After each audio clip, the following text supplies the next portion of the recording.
சாப்பிடலாம் வா. துளசி நீயும் வா. நான் இங்க உட்காந்து விருந்து சாப்பிடவோ விழாவை சிறப்பிக்கவோ வரல. எனக்கு தேவை என் பிள்ளையோட கல்யாணம்.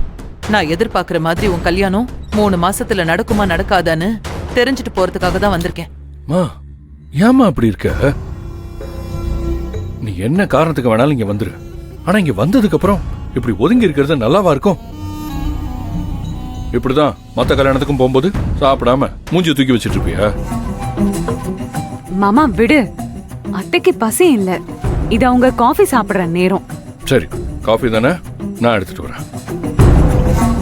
மாமா, அத்தை குடிக்கிற காஃபி எல்லாம் இங்க எப்படி கிடைக்கும்? அத்தை கருப்பட்டி போட்ட காஃபி தான் குடிப்பாங்க. கருப்பட்டி காஃபிக்கு நான் எங்கம்மா போறது? இங்க கடை எங்க இருக்கு?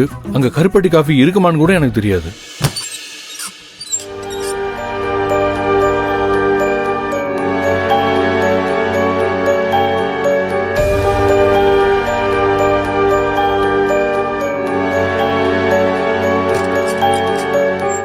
வர காப்பி கொண்டாந்துருக்கேன் உங்களுக்கு.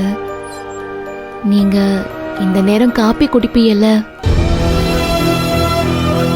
பரவாயில்ல ஆனந்தி, அத்தைய பத்தி நல்லா புரிஞ்சு வச்சிருக்கீங்க. இத்தனை வருஷமா நான் அத்தைய பாத்துட்டு இருக்கேன், எனக்கு அவங்கள பத்தி தெரியல. ஆனா நீங்க கரெக்டா தெரிஞ்சு வச்சிருக்கீங்க. இவங்க எனக்காக எம்பிட்டோ பார்த்து பார்த்து செஞ்சிருக்காங்க. நான் இத கூட செய்யலனா எப்படி? அதெல்லாம் சரி, என்ன பார்த்ததுல இருந்தே உனக்குள்ள ஒரு பதட்டம் தெரியுதே. ஏதோ அழையா விருந்தாளியா வந்துட்டேன்னு நினைக்கிறியா? ஐயோ, என்ன நீங்க இப்படி ஒரு வார்த்தையை சொல்லிட்டீங்க? நான் என்னைக்குமே உங்களை அப்படி நினைச்சதே இல்ல அத்தை. நினைக்கவும் மாட்டேன் அத்தை. உங்களுக்கு அப்படி ஒரு எண்ணம் வர மாதிரி ஏதாவது நடந்திருந்தா என்னைய மன்னிச்சிருங்க அத்தை. ஒரு நிமிஷத்திலேயே 3 அத்தை.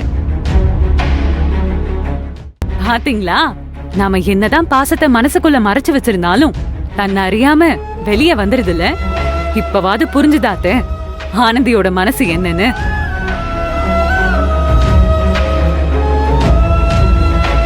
இன்னும் கொஞ்ச நேரத்துல ரிசப்ஷன் ஆரம்பிக்க போகுது. நீங்க சீக்கிரம் தயாராயிடுங்க. உங்களுக்கு வேற ஏதாச்சும் சாப்பிட கொண்டு வரவா அத்தை? இல்ல வேண்டாம், அத்தைக்கு இதுவே போதும். ரிசப்ஷன்ல திருப்தியா சாப்பிடுவாங்க. சரி, நான் அக்காவை ரெடி பண்ணணும், போயிட்டு வரேன். இந்தாங்க அத்தை.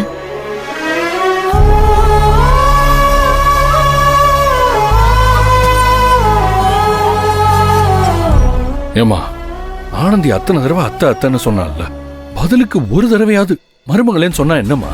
அவ என் மருமகளா இல்லையான்னு இன்னைக்கு தெரிஞ்சிரும். அதுக்கப்புறம் கூப்பிடுறதா வேண்டாமான்னு நான் முடிவு பண்ணிக்கிறேன். உங்ககிட்ட மாட்டிக்கிட்டு நான் படுற பாடு இருக்கே. சரி, சீக்கிரம் ரெடி ஆகுங்க, நான் மாப்பிள்ளை ரூமுக்கு போறேன். மாமா, இந்த பாடெல்லாம் இந்த கல்யாணம் முடிகிற வரைக்கும் தான். அதுக்கப்புறம் தான் அத்தை உங்களை எதுவும் கேட்க போறது இல்லையே. ஏன் அதுக்கப்புறம் நான் எதுக்கு சும்மா இருக்கணும்? இவனுக்கு கல்யாணம்னு ஒண்ணு நடக்கிற வரைக்கும் நான் கேட்டுக்கிட்டே தான் இருப்பேன். அதெல்லாம் நடக்கும் தே. மாமா தெளிவா வந்திருக்காரு. என்ன மாமா? நீ வேற சும்மா இரு துளசி. டேய் நில்லு. அவ என்னமோ சொல்றா, நீ ஏதோ சும்மா இருன்னு சொல்ற. என்ன நடக்குது உங்களுக்குள்ள? அது அவளே கேளு. அது ஒண்ணும் இல்ல.